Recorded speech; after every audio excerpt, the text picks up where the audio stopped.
चलिए तो हम लोग देखते हैं, क्या देखते हैं, हम लोग क्या पढ़ रहे थे, भारत का इतिहास। ठीक है, तो भारत का इतिहास जो हम लोग पढ़ रहे हैं, तो इसमें हम लोग जैसे देखते हैं कि भारत का इतिहास,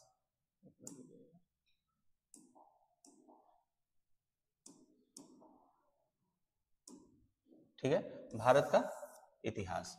तो इसमें क्या हम लोग देखे थे कि भारत जो है हमारा कहाँ से कहाँ तो फैला हुआ था, दक्षिण, देखिए उत्तर में हिमालय से लेकर दक्षिण में समुद्र तक फैला हुआ था।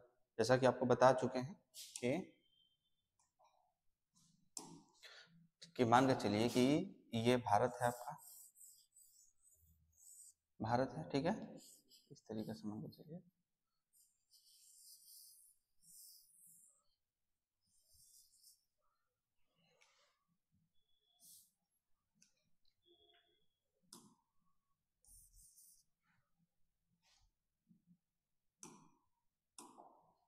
ठीक है, ये मान के चलिए आपका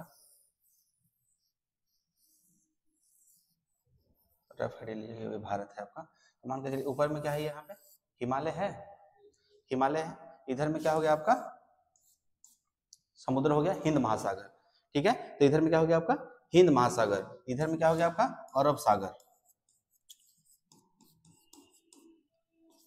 अरब सागर। अब इधर में क्या हो गया आपका म्यांमार। ठीक है, इधर म्यांमार हो गया, यहाँ पे आपका हो गया बंगाल की खाड़ी।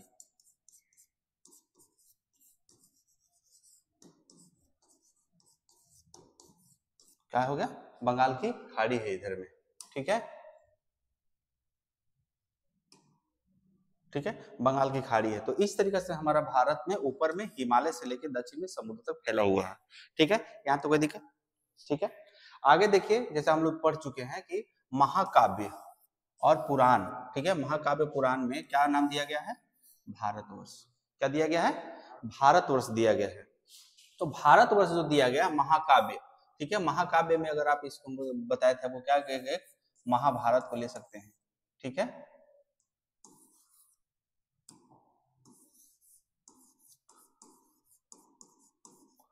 क्या हो गया का महाभारत हो गया और रामायण हो गया। ठीक है, महाभारत और रामायण को हम लोग ले सकते हैं। तो महाकाव्य और पुराणों में क्या, पुराण, पुराण जैसा कि हम लोग पढ़ चुके थे कि पुराण जैसा था जब वैदिक साहित्य बन चुका था, वैदिक साहित्य जब बन गया और वैदिक साहित्य वेद बन गए थे, चारों वेद बन गए थे, तो वेद तो चार थे, लेकिन उसमें और वेदों के अंतर्गत ही हम लोग बोल सकते हैं कि जैसा कि एक बुक होता है, तो बुक पूरा बुक हो गया, तो बुक के अंदर में एक एक चैप्टर होता है, चैप्टर होता है, तो उस चैप्टर को किस तरीके से लिखा गया, बोला गया, उसी को हम लोग क्या बोलते हैं, पुराण बोलते हैं। उस तरीके से पुराण का डेवलप होता है। तो देखिए यहाँ पे, तो भारतवर्ष यानी भरतों का देश, ठीक है, भरत नाम का एक कबीला हुआ करता था, तो उसी कबीला के नाम पे क्या पड़ गया, आपका देश पड़ गया भारत। ठीक है, भारत, यहाँ के निवासियों को भारतीय, भारतीय अर्थात भारत की संतान कहा गया, भारत का संतान, भारत का संतान यानी जो हम लोग हैं, भारत में जो भी रहने वाले लोग हैं, वो भरत कबीला था, तो भारत में एक राजा थे भरत, तो उन्हीं के हम लोग संतान के रूप में हम लोग जाने जाते हैं। आगे देखिए इसमें क्या है कि ईरानी, ठीक है, ईरानी, आपको बताया था कि ईरान कहाँ पे है। ठीक है, मान के चलिए भारत है, यहाँ पे पाकिस्तान हो गया आपका, पाकिस्तान देखिए यहाँ से ऐसे हो गया पाकिस्तान। ठीक है, तो पाकिस्तान के पास ही देखिए यहाँ पे एक ऐसे ऐसे में देश है, इसको हम लोग क्या बोलते हैं, ईरान बोलते हैं। ठीक है,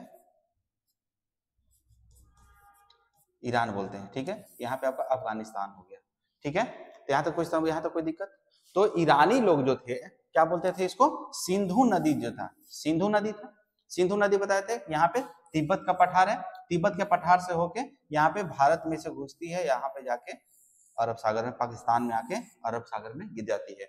सिंधु नदी के बारे में क्या है नहीं है, ये सब हम लोग कब पढ़ेंगे, जब हम लोग भारत का भूगोल पढ़ेंगे, तो वहां पे हम लोग यहाँ पे देखेंगे। ठीक है, तो प्राचीन ईरानी इसे सिंधु नदी के नाम से जोड़ते थे। ठीक है, जिन्होंने सिंधु न कहकर हिंदू बोला, क्या बोला, सिंधु न कह के हिंदू बोलते थे वो लोग।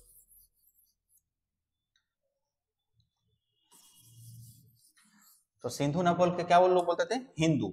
जैसे कि सिंधु, आप भी मान के चलिए कि जब इंग्लिश बोलते हैं या कुछ बताए थे कि जब एक बच्चा होता है तो जब कुछ वर्ड को बोलता है तो उसको तोतला है, तोतला टाइप से बोलता है, या कोई भी जैसे कि आपके लिए अननोन भाषा है, अननोन भाषा है तो किसी चीज का प्राचीन है तो प्राचीन, प्राचीन को प्राचीन को पचरईन बोल सकते हैं या कुछ भी आप बोल दीजिए, वहां पे वो सब होता है। तो उस तरीका से होता था। तो सिंधु वो लोग अच्छा से बोल नहीं पाते थे, तो सिंधु की जगह पे वो क्या बोल दिए, वो लोग हिंदू बोल दिए। ठीक है, सिंधु की जगह पे क्या बोल दिए, हिंदू। स रिप्लेस हो गया ही से। ठीक है, तो यहाँ तक देखिए। फिर यूनानी लोग आए।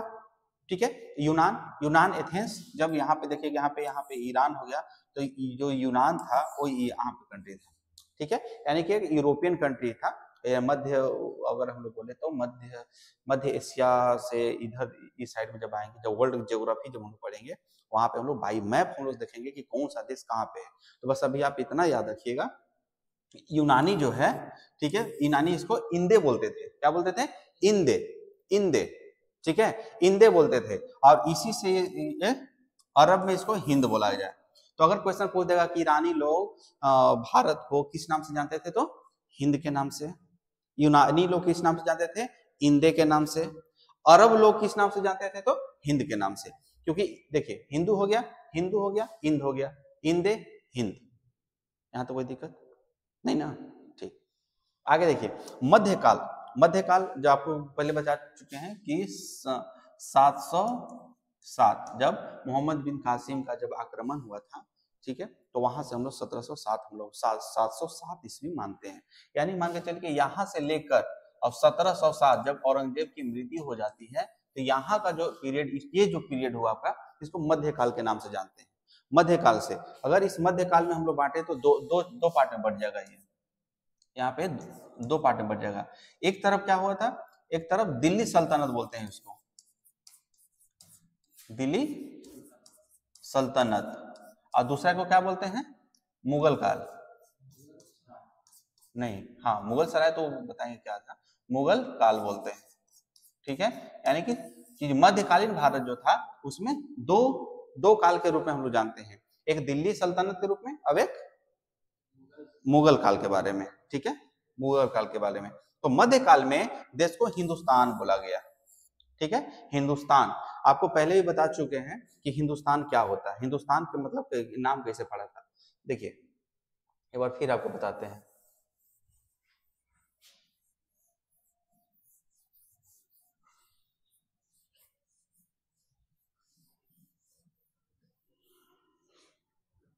देखिए इसमें क्या आता है, हिंदुस्तान। तो यानी कि स्थान का मतलब क्या होता है, जगह। जब कोई जगह के बारे में जानते हैं तो उसको हम लोग क्या बोलते हैं, स्थान, यानी कि स्थान। क्या बोलते हैं उसको, स्थान बोलते हैं, स्थान। ठीक है, स्थान का मतलब स्थान होता है, जो हम लोग स्थान बोलते हैं ना, जगह। ठीक है, तो उसको हम लोग क्या बोलते हैं, स्थान बोलते हैं। तो यहीं पे स्थान जोड़ दीजिए, यानी कि हिंदू। ठीक है, हिंदू कौन बोला था, आपका ईरानियों ने बोला था, हिंदू। तो हिंदू का जगह, हिंदू को रहने का जो जगह हुआ, स्थान हुआ, वो क्या कहा गया, हिंदुस्तान। ठीक है, उसी तरीके पाकिस्तान, तो स्थान का मतलब जगह, तो पाक का मतलब क्या होता है, पवित्र होता है। पाक का मतलब पवित्र होता है, तो उस पवित्र जगह को ही हम लोग क्या बोलते हैं, स्थान बोलते हैं। यानी पवित्र जगह के रहने का जगह को पाकिस्तान नाम दिया गया। ठीक है, लेकिन आज पाकिस्तान का कितना पाक है, कितना साफ है, आप भी जानते हैं। ठीक है, मन करेगा तो जाके गोली मारिएगा ना, हाँ, आर्मी बनना है ना, हाँ, तो ठीक है, अभी से पकड़ के रखिएगा इसको। ठीक है, आगे देखिए। फिर यूनानी, हिंदी, तो कैसे हिंदुस्तान कैसे नाम पड़ा, पता चल गया ना। चलिए, उसी तरीका से यह शब्द भी फारसी शब्द हिंदू से बना है। कौन सा शब्द, फारसी शब्द हिंदू से ही ये बना है, हिंदू से बना है। उसी तरीका से देखें हम लोग, यूनानी भाषा में इसको इंदी, ठीक है, और अंग्रेजी में इसको इंडिया कह दिया। यानी कि इंदे के स्थान पे इंडिया, इंदे इंदे इंदे इंदे इंदे करते करते इंडिया इंडिया इंडिया इंडिया हो। तो जब भी आप देखिए, अभी भी ब्रिटेन में चले जाइएगा तो वहां के लोग अच्छा तरीका से इंडिया नहीं, मतलब कि इंडिया नहीं बोलता है, इंडिया, मतलब उन लोग का जो लैंग्वेज होता है उस तरीका से। तो इंदे से क्या बन गया, इंडिया बन गया। तो विंध्य पर्वत, अब मान के चलिए कि देखिए, जब भारत को हम लोग देखे तभी जब बांटे थे इसे,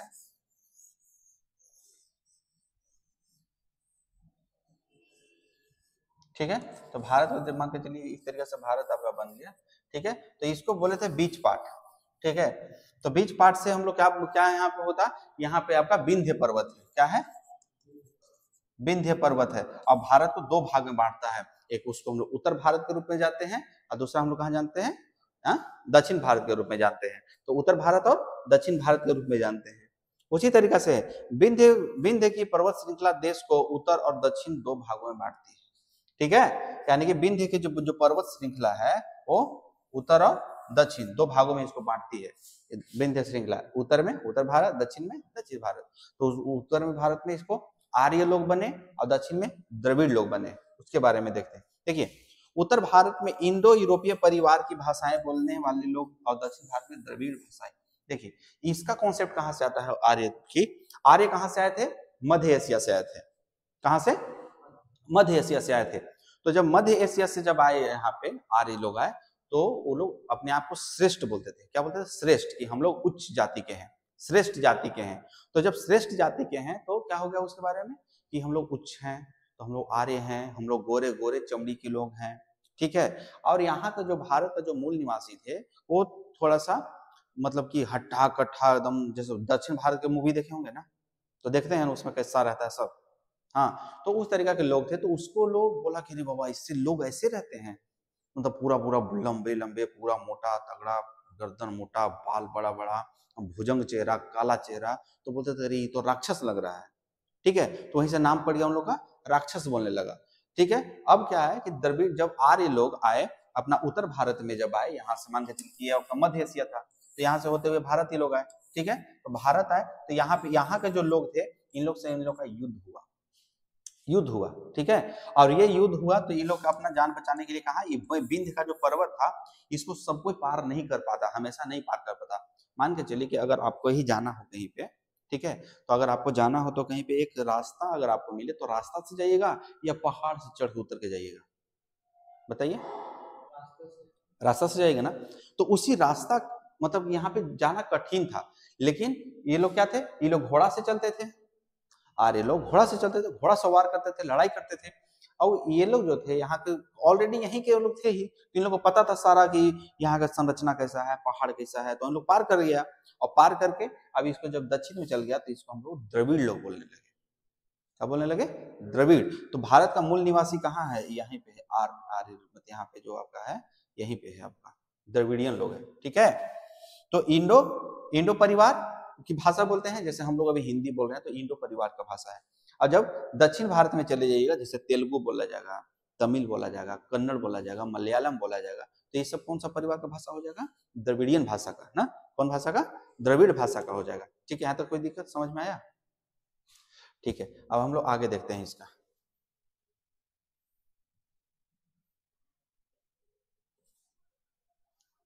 देखिए, इतिहास को हम लोग कितने श्रेणी में बांट के देखे हैं? 3 श्रेणी, बताए थे ना। इतिहास जो है वो कितने श्रेणी में बटा हुआ है?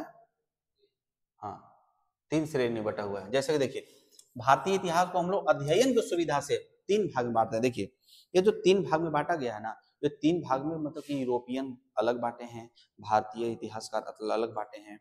तो डिफरेंट डिफरेंट जो इतिहासकार हैं, अलग अलग इतिहासकार हैं, वो अपनी सुविधा के अनुसार बांटे हैं। ठीक है, क्या? अपना सुविधा के अनुसार बांटे हैं। तो उसी के आधार पे हम लोग कुछ यहाँ पे दिया गया है तो उसके बारे में पढ़ेंगे। जैसे कि भारत, तो मान के चलिए कि आपको बताया था कि वर्तमान में आप हैं, 3 दिन का याद रखिए। ठीक है, प्राचीन भारत यानी जो पहले बीत चुका है, बहुत पहले जो हो चुका है। ठीक है, इसके बाद में क्या हुआ गया? अब एक वर्तमान में जो चल रहा है, वर्तमान में चल रहा है। ठीक है, वर्तमान में चल रहा है यानी कि आधुनिक।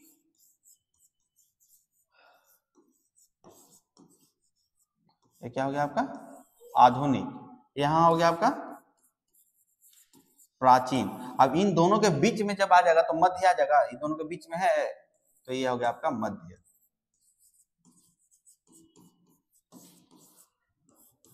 मध्यकालीन भारत। तो इस तरीका से जो इतिहासकार हैं वो भारतीय इतिहास को पढ़ने में सुविधा के अनुसार कितने भागों में बांटे हैं? ये 3 भागों में बांटे हैं। कितने भाग में? 3 भाग में बांटे हैं। तो उसी तरीके से क्या है आपका, देखिए, प्राचीन भारत। तो प्राचीन भारत के बारे में हम लोग पढ़ते हैं कि प्राचीन भारत में क्या क्या हुआ, कैसे हुआ। ठीक है, देखिए, प्राचीन भारत में तो प्राचीन इतिहास के स्रोत, मान के चलिए कि हम आपको बोल दिए कि प्राचीन भारत हम लोग को पढ़ना है, ठीक है, या कोई इतिहासकार है वो बोल दिए कि नहीं ये प्राचीन भारत है, मध्यकालीन भारत है, आधुनिक भारत है। तो अरे भाई, तो जब आप प्राचीन भारत जब पढ़ना चाहते हैं तो प्राचीन भारत कैसे बना, क्या हुआ, किस आधार पे आप बोल रहे हैं कि प्राचीन भारत है, उसका कुछ तो आप प्रमाण दीजिएगा ना, कुछ तो प्रूफ दीजिएगा ना। तो जब कुछ कुछ कुछ प्रूफ आपको देना पड़ जाएगा तो उसी को हम लोग बोलते हैं कि स्रोत। यानी प्राचीन भारत आप बोल रहे हैं तो उसका स्रोत क्या है, किस हिसाब से आप बोल रहे हैं कि प्राचीन भारत है, ये मध्यकालीन भारत है, होना चाहिए ना कि आप हमको प्रूफ दीजिए। हम आपको बोल दिए कि मान के चलिए कि वेद होता है, ठीक है, वेद होता है, या हम आपको बोल दिए कि एक कुछ एक जंगल है, उस जंगल में एक राक्षस रहता है, ठीक है। तो आपके पास तो इतना तो दिमाग है कि राक्षस होता है, ठीक है, लेकिन आप बोलिएगा कि उसी जंगल में कैसे रहता है, हमको चल के दिखाओ तुम, या कुछ ना कुछ उसका प्रमाण दोगे तब ना, प्रूफ दोगे तब ना, तभी ना होगा कि हाँ ठीक है मानते हैं कि वहां पे राक्षस रहता है, लेकिन राक्षस का प्रमाण तो चाहिए ना हमको, तब ना मानेंगे। ऐसे तो नहीं मान जाएंगे कि तुम बोल दी कि राक्षस है तो राक्षस है। आप किसी को मार दीजिए, या आप किसी को मारे नहीं है, अगला आदमी आपको बोले कि नहीं तुम मुझे मारा है, तो क्या आप बोलेंगे ना कि कैसे मारे, तो प्रूफ दोगे ना, प्रूफ देगा तभी तो ये सत्य हो पाएगा कि सच है कि झूठ है। तो उसी तरीके से प्राचीन भारत जो था उसका इतिहास जब पढ़ना है तो हमको तो कुछ ना कुछ चाहिए, तो कहां से चाहिए, तो उसी के लिए बोलता है कि अच्छा ठीक है प्राचीन भारत कैसे बना, क्यों बना, उसके बारे में हम तुमको बताते हैं। तो वही बोलता है कि मुख्यतः 4 स्रोतों से प्राप्त होता है। प्राचीन भारत का इतिहास का पता कितना स्रोत से चलता है, 4 स्रोत से चलता है। पहला क्या है आपका, धर्म ग्रंथ है, दूसरा दूसरा ऐतिहासिक ग्रंथ हो गया, तीसरा विदेशियों का विवरण हो गया, और चौथा पुरातात्विक संबंधी साक्ष्य हो गया, ठीक है, पुरातात्विक संबंधी साक्ष्य हो गया, तीसरा विदेशियों का विवरण हो गया, ऐतिहासिक ग्रंथ हो गया, धर्म ग्रंथ हो गया। इन सब के बारे में हम लोग एक एक करके पढ़ेंगे कि आखिर ये है क्या, ये सब है क्या, ठीक है। देखिए इसमें क्या है, धर्म ग्रंथ एवं ऐतिहासिक ग्रंथ से मिलने वाली महत्वपूर्ण जानकारी। धर्म ग्रंथ, ठीक है, आपका यही क्वेश्चन था ना कि धर्म ग्रंथ क्या होता है, हाँ, धर्म ग्रंथ क्या होता है, तो बताए थे कि किसी भी परंपरा को चलाने के लिए, किसी भी समाज को चलाने के लिए, किसी भी कर्मकांड को चलाने के लिए कहीं ना कहीं कुछ ना कुछ लिखा हुआ है किस चीज में, ठीक है। यानी कि मान के चलिए भारत का इतिहास आपको पढ़ना है तो आपको किताब तो कहीं ना कहीं लिखा हुआ तभी ना पढ़ पाएंगे किताब, तो किताब तो तभी ना देखेंगे। तो वही धर्म, ठीक है, धर्म से रिलेटेड जो भी किताब लिखा गया है, ठीक है, ग्रंथ का मतलब क्या होता है, बुक, मोटा मोटा जो बुक होता है उसको ग्रंथ बोलते हैं। तो वही धर्म से रिलेटेड जो भी बुक है, किताब है, उसको हम लोग क्या बोलते हैं, ग्रंथ बोलते हैं। क्या बोलते हैं, ग्रंथ। और ऐतिहासिक ग्रंथ, ऐतिहासिक ग्रंथ जो इतिहास के बारे में जो भी किताब, जो किताब भी है वो इतिहास के बारे में बताएगा, उसको क्या बोलते हैं, ऐतिहासिक ग्रंथ बोलते हैं, ठीक है। तो देखिए धर्म ग्रंथ ऐतिहासिक ग्रंथ से मिलने वाली, तो इसमें क्या है, भारत में सर्व प्राचीन धर्म ग्रंथ क्या है, वेद है।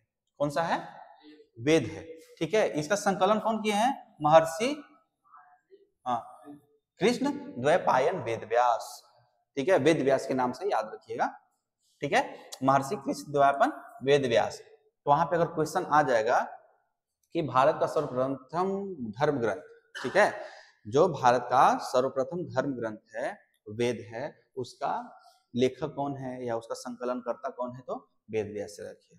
वेद, वेद में व्यास लगा दीजिए, याद रहेगा, वेद, वेद में व्यास लगा दीजिए, हो गया व्यास। तो वेद, वेद में व्यास लगा दीजिए, क्या बन गया मेरा, वेद व्यास। तो देखिए वेद कितना है, 4 है। कौन कौन है, कितना है, कितना वेद है, 4 वेद है। पहला ऋग्वेद हो गया, दूसरा यजुर्वेद हो गया, सामवेद हो गया, अथर्ववेद हो गया, ठीक है। वेद कितने हैं, 4। कौन कौन, हाँ, गुड, ठीक है, यहां तो जान रहे हैं, यहां तो कोई दिक्कत, ठीक है। अब देखिए इन चारों वेदों को संहिता कहा जाता है। चारों किताब को मान के चलिए, एक किताब है आपका, एक किताब है तो आप उसको क्या बोलेंगे, एक किताब बोलेंगे। लेकिन वही किताब को जब एक बड़ा सा कार्टून में रख दीजिए या बैग में रख दीजिए, तो बोल सकते हैं किताब का बैग है, किताब का कार्टून है, बोल सकते हैं ना, बोल सकते हैं कि मान के चलिए कि एक बहुत सारा किताब रख दी, यहाँ पे किताब रख दिए, ठीक है। तो जैसे किताब बहुत सारा है, उसको एक दुकान में रख दीजिए, तो बोल सकते हैं किताब का दुकान है, हाँ, तो इसी तरीका से इन चारों वेदों को क्या बोलते हैं हम लोग? संहिता।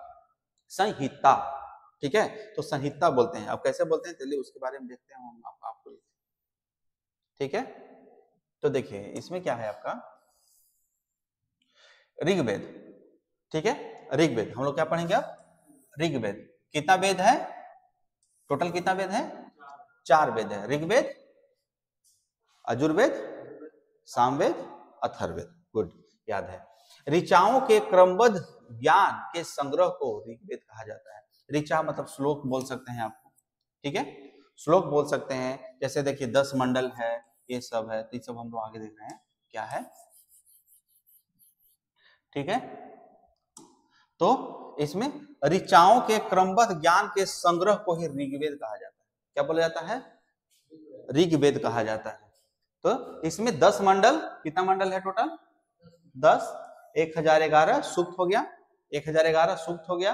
देखिए वाल्खिल्य पाठ के 11 सूक्तों सहित 1028 सूक्त तो अलग है ही, ये तो है ही। उसी में क्या है, एक वाल्खिल्य सूक्त है जिसमें अकेले में एक ही में वाल्खिल्य पाठ जो है उसमें अकेले कितना सूक्त है? 11। तो अगर आपसे क्वेश्चन पूछ दिया जाए कि वाल्खिल्य पाठ में कितने सूक्त हैं? 11 सूक्त है। कितना सूक्त है? 11 है, ठीक है। ऋग्वेद में कितना मंडल है? 10 मंडल। ऋग्वेद में कितना सूक्त है? 1028 सूक्त। वाल्खिल्य पाठ में कितना सूक्त है? 11। और ऋचाएं कितनी हैं? श्लोक, श्लोक या ऋचा उसको बोल सकते हैं, 10,462, 10,462। अब आगे देखते हैं। इस वेद से आर्य के राजनीतिक प्रणाली, क्या क्या? राजनीतिक प्रणाली, इतिहास और ईश्वर की महिमा के बारे में जानकारी मिलती है, ठीक है, ईश्वर की महिमा के बारे में जानकारी मिलती है। यानी ऋग्वेद से हम लोग को क्या मिलेगा कि जो ऋग्वैदिक काल था, ऋग्वैदिक कालीन समाज था, उस समय का राजनीतिक मतलब वहां का राजनीतिक व्यवस्था क्या था, राजा कौन होता था, मंत्री कौन होता था, ये सब कौन होता था, पहला चीज। दूसरा चीज हम लोग देखते थे इतिहास, कि इतिहास का क्या था, क्या क्या उस समय ऋग्वैदिक काल का इतिहास कैसा रहा। उसी तरीके से ईश्वर की महिमा, जैसे आज भी हम लोग कहते हैं ना, कुछ नहीं होता है तो ईश्वर की महिमा गाते हैं, हाँ, ईश्वर की महिमा गाते हैं हम लोग ना, तो उसी के बारे में बताया गया है। किसमें बताया गया है? सब ऋग्वेद में बताया गया है, ठीक है। आगे देखिए क्या है। इस वेद से आर्य की राजनीतिक प्रणाली, इतिहास, ये तो हो गया। विश्वामित्र द्वारा रचित ऋग्वेद के तीसरे मंडल, ये याद करने वाला था, पहले भी आपको बताया था, अभी भी बता रहा कि विश्वामित्र की रचित द्वारा तीसरा मंडल, याद रखिएगा कितना मंडल ये इसमें याद रखिएगा, तीसरा मंडल में सूर्य देवता सावित्री को समर्पित है। और इसी में कौन सा है? गायत्री मंत्र है। यहां से कितना? 3 क्वेश्चन बन रहा है। ऋग्वेद का तीसरा मंडल किसके द्वारा लिखा गया? विश्वामित्र के द्वारा।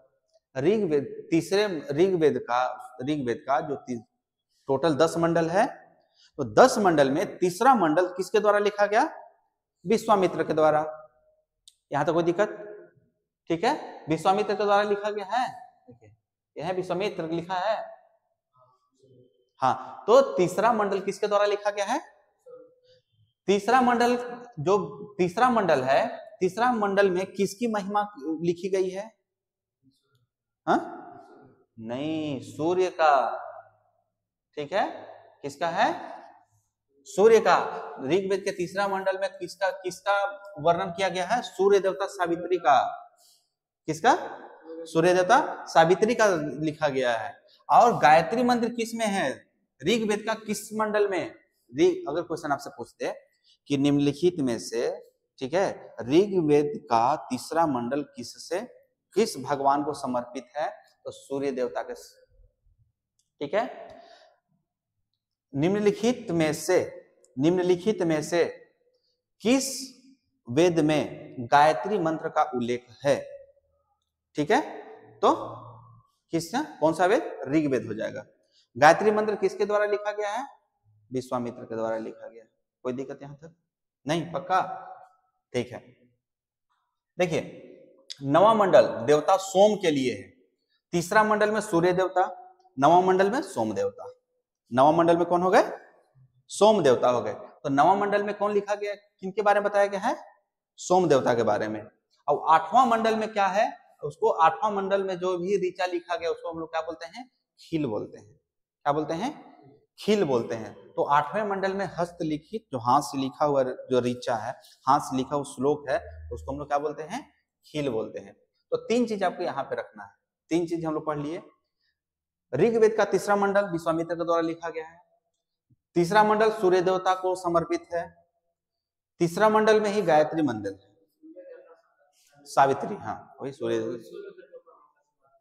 विश्वामित्र नहीं, देखिए सूर्य से विश्वामित्र जब लिख रहे थे ऋग्वेद में, तो जब 3रा मंडल जब लिखे वो, तो उसी 3रा मंडल में सूर्य देवता के बारे में 3रा मंडल में, जैसे कि मान के चलिए आप किताब पढ़ते हैं ना, तो किताब पढ़ते हैं तो पहला मान के चलिए कि लेसन 1 में ये लिखाएगा, लेसन 2 में ये पढ़ना है, लेसन 3 में ये पढ़ना है, लेसन 4 में ये पढ़ना है, ठीक है। तो उसमें मान के चलिए कि जो किताब आपके पास है तो उसी में 3रा में लिखा हुआ है, 3रा पाठ पढ़ना होता है ना, कि मैथ ही पढ़ते हैं तो मैथ में लेसन 3 पाठ 4 पढ़ते हैं ना, तो पाठ 4 मान के चलिए, तो उसी तरीके से जो पाठ 3 है वो 3रा मंडल जो है वो देवता सूर्य सावित्री को समर्पित है। 9वां मंडल का सोम देवता को, सोम देवता जो बताए थे, सोम रस हुआ करता था पहले, समझ गए, हाँ वो था। 8वां मंडल किस क्या में क्या लिखा गया है, खील लिखा गया, क्या खील लिखा गया है। उसी तरीके से ऋग्वेद का 10वां मंडल, ठीक है, ऋग्वेद का 10वां मंडल क्या है, वो सबसे बड़ा है, ठीक है। सबसे बड़ा कौन है, 10वां मंडल, जो ऋग्वेद का सबसे बड़ा मंडल कौन सा है आपका, 10वां मंडल है। उसमें क्या है आपका, देखिए नदी स्तुति, ठीक है, नदी स्तुति सूक्त लिखा गया है, यानी कि नदियों की प्रशंसा की गई है, ठीक है। तो 10वां, देखिए 10वां मंडल जो है उस सब में क्या है, 10वां मंडल सबसे बड़ा है। इसमें क्या है आपका, नदियों की प्रशंसा की गई है। नदी जैसे गंगा मैया हमार, तो गंगा मैया ऐसे हैं वैसे हैं, सरस्वती माँ, गंगा यमुना सरस्वती के बारे में जो भी कुछ व्याख्यान किया गया है वो किसमें किया गया है आपका, नदी स्तुति सूक्त में किया गया है। पुरुष सूक्त में क्या दिखा, वैदिक समाज शास्त्र के बारे में। पुरुष सूक्त के बारे में बताया गया है कि हमारा जो वैदिक समाज था उसमें क्या क्या कौन कौन लोग रहते थे, कैसे कैसे लोग रहते थे, तो उसके बारे में हम लोग किसमें बताया गया है, पुरुष सूक्त में।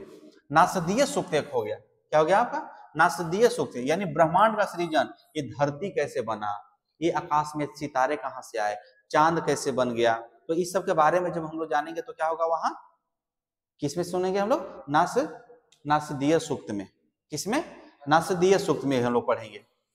उसी तरीके से सूर्य सूक्त में क्या है, तो विवाह का श्लोक, जो विवाह में जो श्लोक पंडित जी गाते हैं वो किसमें मिलता है आपको, सूर्य सूक्त में मिलता है। किसमें, सूर्य सूक्त में मिलता है। यहां तो कोई दिक्कत, चलिए इसको एक बार रिपीट कर देते हैं जल्दी से इसको।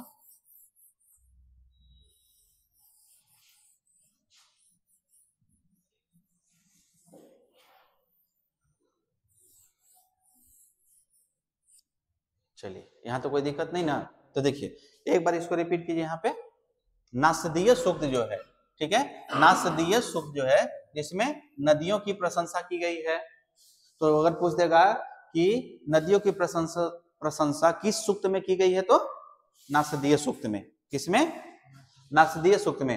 अगर बोल देगा वैदिक समाज के बारे में किस सूक्त में बताया गया है, तो पुरुष सूक्त में बताया गया है। किसमें, पुरुष सूक्त में बताया गया है, यानी कि पुरुष सूक्त में क्या बताया गया, वैदिक समाज शास्त्र का नियम बताया गया है। अगर बोलता है कि ब्रह्मांड कैसे बना उसके बारे में किसमें बताया गया है, तो नासदीय सूक्त में बताया गया है। विवाह श्लोक किस सूक्त में दिया गया है, तो सूर्य सूक्त में, ठीक है ना। विवाह किसमें दिया गया है, तो सूर्य सूक्त में। बस याद रखिएगा विवाह जो दिया गया है सूर्य सूक्त, याद रखिएगा कि अग्नि जल रहा होता है ना, जो 7 फेरा जो लेता है लोग, मूवी वगैरह में देखे ना 7 फेरा जो लेता है, तो उसमें जब आग बीच में आगे जल रहा है तो विवाह तो ज्वाला उठता है, वो कैसा पीला होता है, और उसी से रिलेट कर दिएगा सूर्य का रंग पीला होता है। तो अगर भूल जाए तो ये कर लीजिएगा, ऐसे आप याद कर लीजिएगा, ठीक है।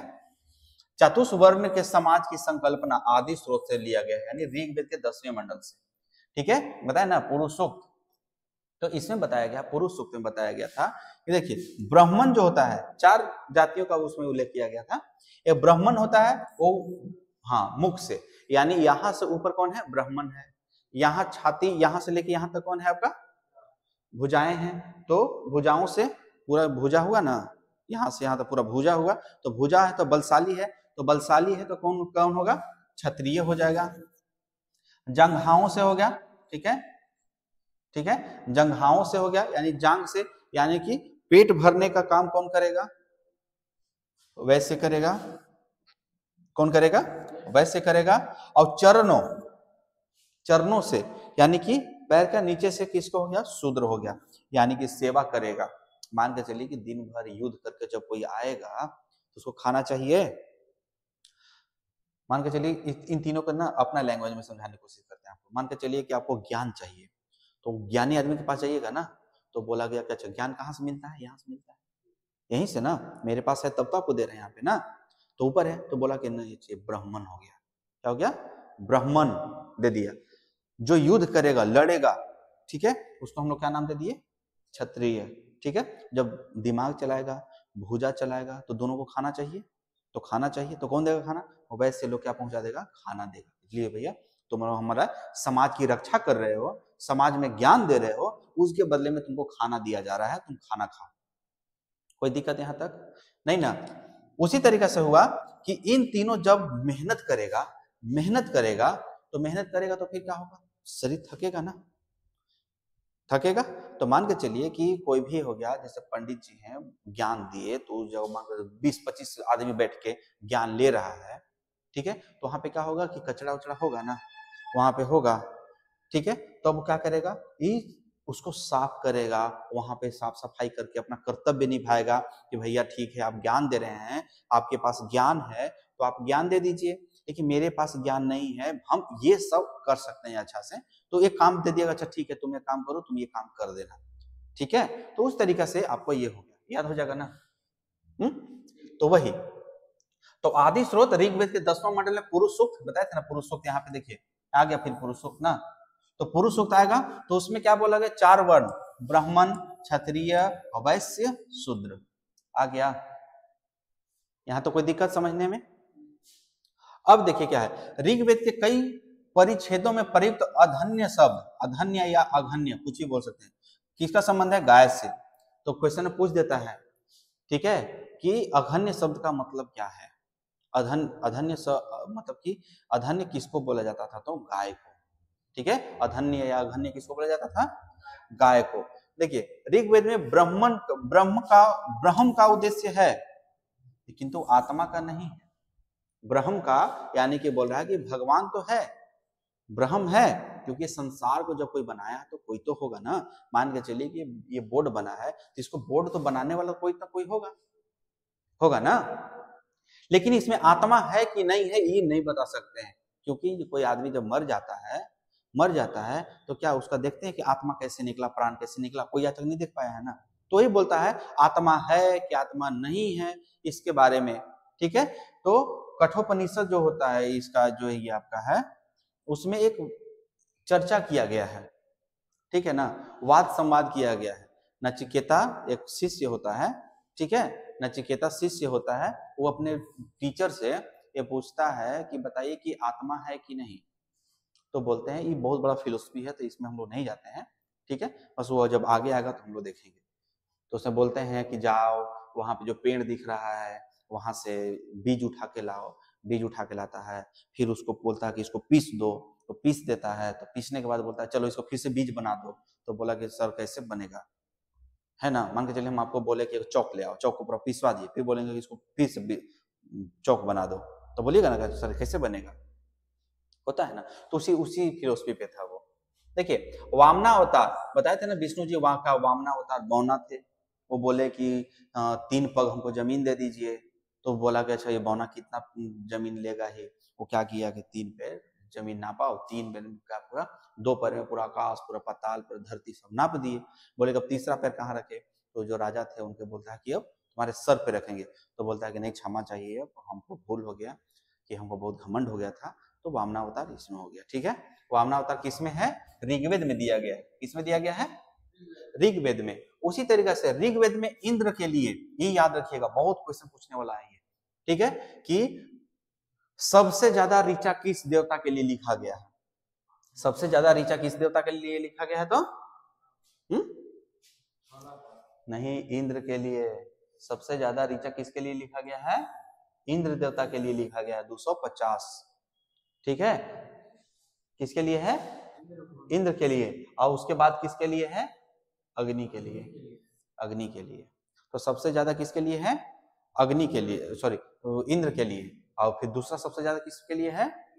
इंद्र, अग्नि के लिए। ठीक है, उसी तरह प्राचीन इतिहास के साधन के रूप में वैदिक साहित्य में ऋग्वेद के बाद शतपथ ब्राह्मण, जब हम लोग ब्राह्मण पढ़ेंगे आगे, ठीक है, ऐसे देखिए ब्राह्मण है आगे, ये देखिए ब्राह्मण है ना यहाँ पे। तो जब हम लोग ब्राह्मण पढ़ेंगे तो ब्राह्मण के बारे में पढ़ेंगे, लेकिन बोला गया है इसमें कि, हाँ, इसमें ये बोला गया है कि ऋग वैदिक साहित्य जो था ना, ऋग्वेद, उसके बाद अगर किसी में सबसे ज्यादा कुछ अच्छा बताया गया है तो उसको किसमें बताया गया है? आपका शतपथ ब्राह्मण में बताया गया है। किसमें बताया गया है? शतपथ ब्राह्मण में बताया गया है। तो इस तरीके से हम लोग क्या कर लिए? हम लोग ऋग्वेद हम लोग पढ़ लिए। ठीक है, ऋग्वेद में बारे में पढ़ लिए, भारत के इतिहास का स्रोत क्या क्या है उसके बारे में हम लोग पढ़ लिए। ठीक है, तो बताइए अब आगे का क्या करना है? आगे पढ़ना है कि